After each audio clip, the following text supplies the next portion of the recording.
दोस्तों कभी आपने सुना है ब्लैक कॉफी थ्योरी। मान लीजिए आप किसी कैफे की भीड़ भरी लाइन में खड़े हैं और आप अपने ही ख्यालों में गुम हैं। अचानक से एक कॉफी वाला आपसे पूछता है कि सर आपको क्या चाहिए। आप कहते हैं भाई कुछ भी ले आना बट ब्लैक कॉफी मत लाना। और उस शोर में कॉफी वाले को आपका ना वर्ड नहीं सुनाई देता है और उसका जेहन और दिमाग सिर्फ एक लफ्ज में अटक जाता है और है कॉफी। और थोड़ी देर बाद आपके टेबल पर ब्लैक कॉफी आ जाता है। ये एक अजीब बात है, राइट? बट ये हमारे दिमाग की सबसे बड़ी आदत है। जिस चीज से हम भागते हैं हमारा दिमाग उसी की इबादत करता है। चलिए हम आपसे अब एक क्वेश्चन पूछते हैं। Right, are you ready? Exactly, सवाल ये है, गुलाबी हाथी के बारे में आपका क्या ख्याल है? अब आप बताइए कि आप गुलाबी हाथी के बारे में सोचे या नहीं। अब मैं 100% कॉन्फिडेंस से कह सकता हूँ कि आप सोचे। और इसको कहते हैं आयरनिक प्रोसेस थ्योरी, जो कि डेनियल वेगनर ने बताई है। जितना आप किसी विचार को दबाते हैं दिमाग उसे उतना ही जोर से वापस लाता है। अब जरा सोचिए, अगर आप रोज यह सोचते हैं कि मुझे फिर से फेल नहीं होना, मार्क द वर्ड नहीं, मुझे उस टॉक्सिक रिश्ते में वापस नहीं जाना, मुझे प्रोक्रेस्टिनेट नहीं करना, तो आपका दिमाग नहीं को फिल्टर कर देता है और जो बचता है वो सिर्फ है failure, toxic procrastination. That means कहने का मतलब क्या हुआ कि आप उससे भाग नहीं रहे हैं, बल्कि वो प्रॉब्लम आपके लाइफ में और गहरा होते जा रहा है। और यही वजह है कि लाखों लोग मोटिवेशन वीडियोस देखते हैं, जर्नल भरते हैं, अपने आप को नया बनाने की कोशिश करते हैं। बट होता क्या है कि न्यू आई बनने की कोशिश में उनका प्रॉब्लम और ज्यादा बड़ा होते चला जाता है और वो जहां रहते हैं उसी जगह पर खड़े हो जाते हैं। इसी को कहते हैं कि लाइफ में एक पॉइंट पर स्टक हो जाना। That means problem hard work में नहीं है, इफर्ट में नहीं है, प्रॉब्लम डायरेक्शन में है। आपको पता ही नहीं है कि आपको अपने दिमाग से बात कैसे करना है, अपने दिमाग से आपको हेल्प लेना कैसे है। आज 99% लोग इस चीज को नहीं जानते हैं कि एक्चुअली हमारा दिमाग ये काम करता कैसे है। चलिए हम लोग एक और एग्जांपल लेते हैं।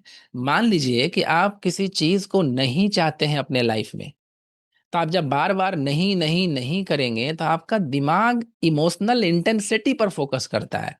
Right, getting my point? नहीं पर फोकस नहीं करता है। जैसे कि सपोज कीजिए कि हमको लाइफ में डिजीज नहीं चाहिए, हम बार बार ऐसे ही करते हैं। हमको डिजीज नहीं चाहिए, हमको गरीबी, हम गरीब नहीं बनना चाहते हैं, तो हमारा इमोशनल इंटेंसिटी जाता है डिजीज पर, गरीब पर। और हमारा जो ब्रेन है वो नहीं वाले वर्ड को फिल्टर करके सिर्फ वो पॉइंट पर फोकस करता है जिससे आप दूर भागते हैं। तो अल्टीमेटली क्या होता है कि वही हमारे लाइफ में रिटर्न होकर के वापस चला आता है। बिकॉज यूनिवर्सल लैंग्वेज जो है वो इंग्लिश हिंदी नहीं समझता है, वो सिर्फ इमोशनल इंटेंसिटी को समझता है।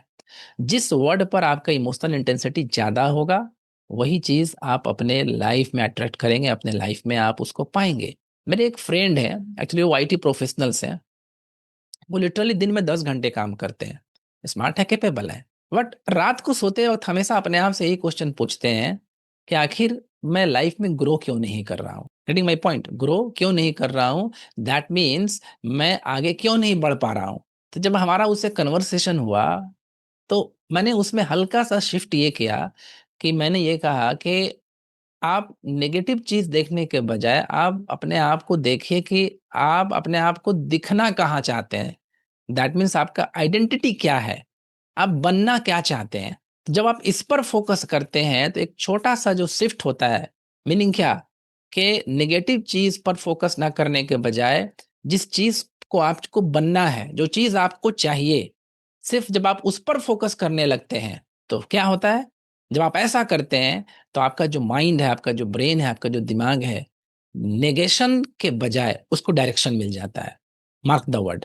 पहले वो निगेटिव चीज को प्रोसेस कर रहा था बट जब आप उसको अपना आइडेंटिटी दिखाते हैं, दैट मीन्स क्या करता है, फिर वो डायरेक्शन को प्रोसेस करना शुरू कर देता है। जब आप बार बार ऐसे कहते हैं मुझे फेल नहीं होना, तो दिमाग को एक ब्लर पिक्चर दिखाई देता है। फेल नहीं होना दैट मीन्स नहीं को आप हटाइए, फेल में इमोशनल इंटेंसिटी डालिए, दैट मीन्स इसको फेल होना है। लेकिन जब आप ऐसा कहते हैं कि मैं वो इंसान हूं जो क्लैरिटी के साथ काम करता हूं, तो दिमाग को क्या मिल गया, डेस्टिनेशन मिल गया। और ये जीपीएस की तरह काम करता है और फिर आपको क्या करता है, वो उस डायरेक्शन की तरफ नेविगेट करना शुरू कर देता है। अब एक चीज समझिएगा कि प्रॉब्लम क्या है? प्रॉब्लम ये है कि हमारे अंदर में, हमारे लाइफ में एक हिडन लूप होता है और उसी लूप में हम फंसते रहते हैं। ये डेफिनेटली बहुत सारे वर्किंग प्रोफेशनल के साथ होता है। और वो लूप क्या होता है?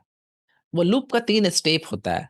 दैट मीन्स पहले हम कोई स्टोरी क्रिएट करते हैं, राइट? एक पुराना स्टोरी, जैसे कि मैं कंसिस्टेंट नहीं हूँ, मैं बड़े डिसीजन में हमेशा गलत होता हूँ, मेरे साथ अच्छा होता ही नहीं है। Getting my point? ये पहला स्टोरी होता है। फिर हम क्या करते हैं, स्टोरी बनाने के बाद उसमें इमोशनल इंटेंसिटी डाल देते हैं, जो इस स्टोरी को फ्यूल प्रोवाइड करता है, राइट? इमोशनल इंटेंसिटी हम प्रोवाइड कर देते हैं उसमें। दैट मीन्स हम बार बार उसको रिपीट करते हैं, बार बार उसको याद करते हैं। और जब हम बार बार बोलते हैं, जिस वर्ड को हम बार बार जब रिपीट करते हैं, दैट मीन्स उसमें हम इमोशनल इंटेंसिटी डालते हैं। और जब ब्रेन को लगता है कि इसमें इमोशनल इंटेंसिटी वो बंदा डाल रहा है, देन क्या होता है, उसको बार बार आपसे दूर ले जाने के बजाय उसको आपके लाइफ में परसिस्ट करेगा। What ever you resist it will persist. जब आप ऐसा करते हैं, जब आप बार बार अपने नेगेटिव चीज को बार बार रिपीट करते हैं, तो ये कन्वर्ट हो जाता है एंग्जाइटी, गिल्ट और नमनेस में। तो एक इनिशियल में एक सिंपल सा प्रॉब्लम था, वो प्रॉब्लम आप उसको बार बार रिपीट किए, बार बार रिपीट करके उसमें इमोशनल इंटेंसिटी डाल दिए। और इमोशनल इंटेंसिटी डाल डाल डाल के आप क्या किए, आप एंग्जाइटी, गिल्ट और इमोशनल नमनेस में फंस गए। जब आप ऐसा करते गए, तो थर्ड स्टेप में क्या होता है, ये आपका बिहेवियर बन जाता है। दैट मीन्स क्या हुआ, अब आपके अंदर में प्रोक्रेस्टिनेशन आ गया, आप ओवर थिंकिंग करते चले जा रहे हैं। अब गेटिंग माई पॉइंट? माइंड में हमेशा रश हो रहा है और आप इमोशनल बर्नआउट हो रहे हैं। तो ये जो 3 स्टेप होता है ना, ये बहुत सिंपल है। एक स्टोरी बनाते हैं, आप स्टोरी को रिपीट करके इमोशनल इंटेंसिटी डालते हैं, उसको फ्यूल प्रोवाइड कर देते हैं और उसको बिहेवियर में कन्वर्ट कर देते हैं। फिर आप रटना शुरू कर देते हैं कि हम तो प्रोक्रेस्टिनेशन है, हम तो बहुत बड़ा ओवर थिंकर है, हमसे ये होता ही नहीं है, वो होता ही नहीं है, फलाना ढेकना। Getting my point? तो सिंपल से, अगर आप ब्रेन के थ्योरी को समझेंगे और इसको आप अपने करंट स्पेस से ऑपरेट करने के बजाय जहां आप जाना चाहते हैं उस स्पेस से ऑपरेट करेंगे, तो आपका लाइफ बहुत जल्दी शिफ्ट होगा और लाइफ में आप डेफिनेटली अपने लाइफ को एक्सेल कर पाएंगे। तब सवाल ये है कि तो सर प्रैक्टिकली करना क्या चाहिए? मेरा एक बहुत सिंपल सा फ्रेमवर्क है, जिसको मैं अपने कोचिंग में यूज करता हूँ, अपने अपने क्लाइंट को सिखाता हूँ और लोग इससे रिजल्ट भी पा रहे हैं। DDD framework, decode delete design. 3D हुआ DDD, decode delete design. D1 means decode करिए, अपने आप से पूछिए, आप जो स्टोरी बना के रखे हैं उस स्टोरी को डिकोड कीजिए कि आप कैसा स्टोरी को बना के रखे हैं। फिर नेक्स्ट टाइम में आप उसको इमोशनल फ्यूल डाल करके उसको बिहेवियर में चेंज कर चुके हैं, तो पहले डिकोड कीजिए। दैट मीन्स क्या स्टोरी आप अपने अंदर में बना कर करके उसको पता कीजिए, राइट? यानी जो चीज से आप अवॉइड करते हैं, जिस चीज से आप बचना चाहते हैं, उसके पीछे का असली फीलिंग क्या है? फेल्योर का डर है या रिजेक्शन का है क्या? Getting my point? उसको पहले आपको डिकोड करना है, पहले समझना है कि वो स्टोरी आया कहाँ से। क्या वो चाइल्डहुड पैटर्न से बना है, या फिर हम उसको बार बार रिपीट करके उसको अपने लाइफ में बना दिए हैं, राइट? तो उसको रूट के, उसके जड़ को डिकोड करना है। Getting my point? सेकंड होता है डिलीट। फिर उसको आप वहां से डिलीट कीजिए। दैट मीन्स वो इंटरनल नैरेटिव जो आपने खुद के बारे में लिख रखा है, उसे कॉन्शियसली आपको चैलेंज करना है कि क्या ये एक्चुअली में सच है, या बस मेरा दिमाग का ये एक भ्रम है। Getting my point? जो कि हम उसको बार बार रिपीट करके उसको फ्यूल देते हैं, उसको फीड करते हैं, उसको डिलीट करना है। और D3 है डिजाइन करना, यानी कि आपको एक अपना नई आइडेंटिटी बनाना है, ताकि आप उस स्पेस से ऑपरेट करें। तो आप नहीं नहीं नहीं नहीं करते जाएंगे और आप जहां हैं वहीं स्टक रहेंगे। ब्रेन को डेस्टिनेशन दिखाइए। दैट मीन्स एक नई आइडेंटिटी डिजाइन कीजिए। Not a goal, not a resolution, एक आइडेंटिटी स्टेटमेंट अपना बनाइए। मैं वो इंसान हूँ जो प्रेशर में भी क्लैरिटी से सोचता हूँ। मैं वो इंसान हूँ जो एक्शन लेता हूँ। Getting my point? Perfect condition का वेट नहीं करता। और रोज सुबह उस आइडेंटिटी से दिन को स्टार्ट कीजिए। दिमाग को कोई नई कॉफी का। Getting my point? जब आप ऐसा करेंगे तो आपके लाइफ में ट्रांसफॉर्मेशन होगा और आप अपने रिजल्ट को पाएंगे। और अगर आप फर्दर हमसे कनेक्ट होना चाहते हैं और इसका रियल एक्सपीरियंस इसका फील करना चाहते हैं, तो नीचे 1-to-1 का लिंक है, आप वहां से कनेक्ट हो सकते हैं। मेरे व्हाट्सएप ग्रुप में इस तरह के आइडियाज को लेने के लिए आप हमसे कनेक्ट हो सकते हैं, right? And if you have not subscribe the channel yet, please do subscribe, hit the bell icon. Let's meet you in the next video. Thank you very much. Good day, bye, take care, love you all.